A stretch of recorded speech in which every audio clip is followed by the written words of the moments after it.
People who throw a fit when you ask for references, and gentlemen, this is a response to another cut and paste video by loser mccainisthrough entitled Bush versus Bill Clinton FISA, July 2009. McStupid makes a lot of errors in this vid. Let's start with this. At the beginning of the video, on the screen it reads, "A few conservatives claim President Bill Clinton broke the law with illegal wiretapping." McStupid then goes through a litany of generalized quotes from Bill Clinton, which amounts to nothing more than circular reasoning. McStupid, this lone woman utilizing a distorted voice, apparently has never heard of Clinton's Echelon program. CBS's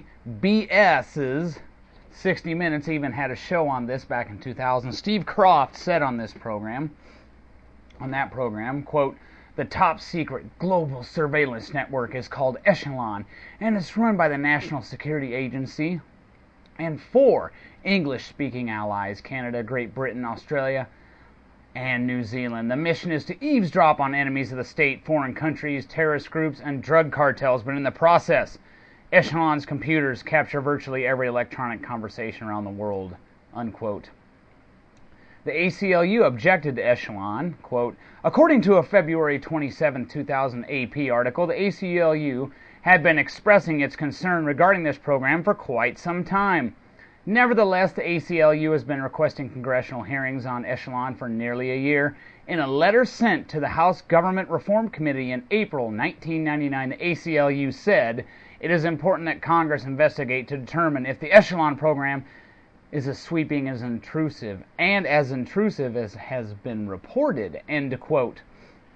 Clinton's NSA issued a letter concerning this, the ACLU's push to review this program, and it said in part, quote, "As is the long-standing policy within the U.S. Intelligence Committee, we must refrain from commenting on actual or alleged intelligence activities. Therefore, we can neither confirm nor deny the existence of specific operations. However, we can tell you that NSA operates in strict accordance with U.S. laws and regulations in protecting the privacy rights of U.S. persons," unquote. Now imagine a Bush administration official saying the same thing. McStupid would have a coronary. Then she would have to go to a doctor.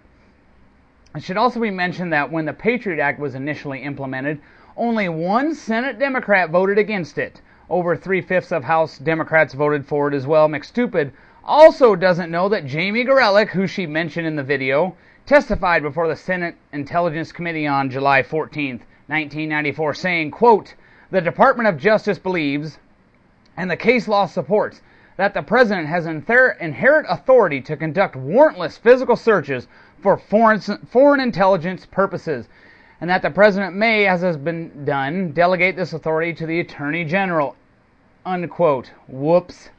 And I have to issue an apology. I don't like doing this, but it has to be done. Some of you will appreciate it, some of you won't.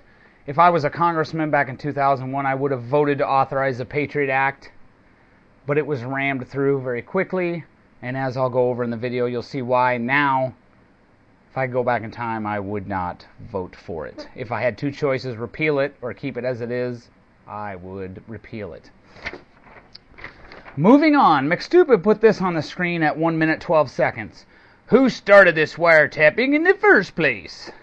Actually, Lincoln was intercepting telegraph messages without a court order, and FDR was engaging in domestic surveillance long before Carter's FISA. We'll get to that shortly. At the 1:36 mark, McStupid blathers, "President Jimmy Carter issues Executive Order 12036 banning domestic surveillance by the CIA and other U.S. intelligence agencies," end quote. Carter pulled a John Kerry. He was against warrantless wiretapping before he was for it.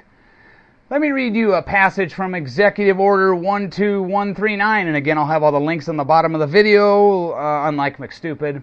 Executive Order 12139, signed by Jim Carter, May 23, 1979, quote, "Pursuant to Section 102 of the FISA Act of 1978, the Attorney General is authorized to approve electronic surveillance to acquire foreign intelligence information without a court order, but only if the Attorney General makes the certifications required by that section, end quote. So Carter gave his Attorney General the authority to do this if he felt it was necessary.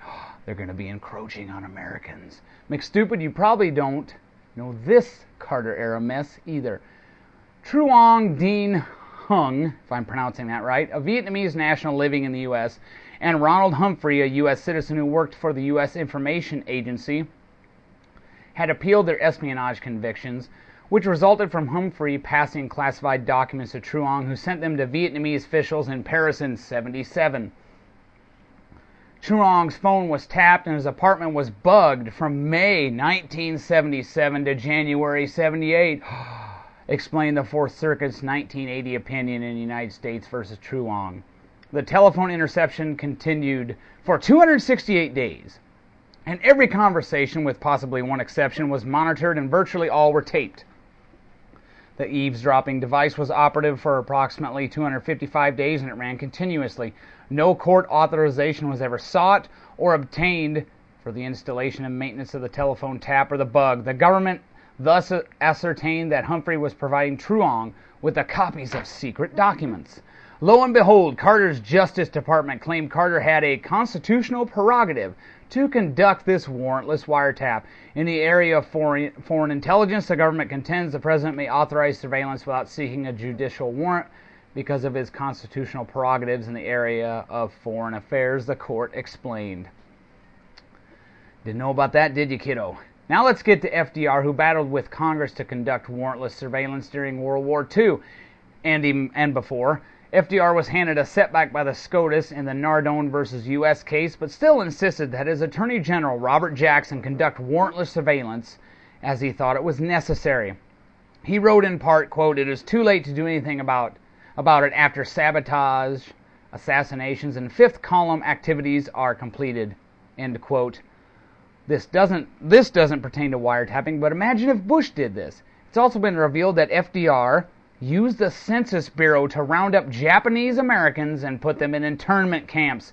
Documents found by two historians in the Commerce Department archives and the Franklin D. Roosevelt Presidential Library confirm for the first time that the Bureau shared details about individual Japanese Americans after Japan's attack on Pearl Harbor on December 7, 1941.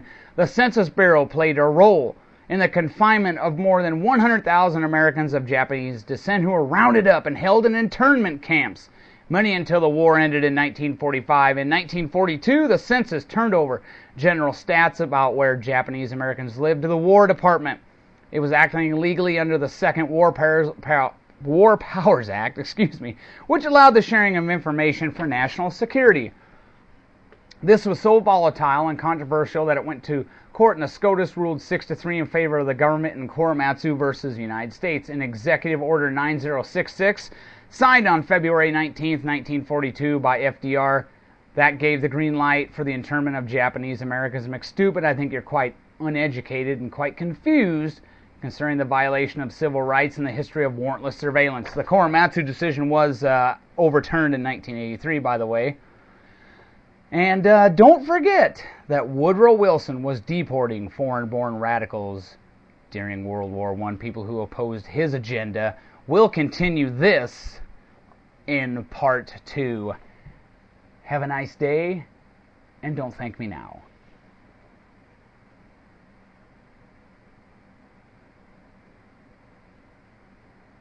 Don't forget to tip your waitress.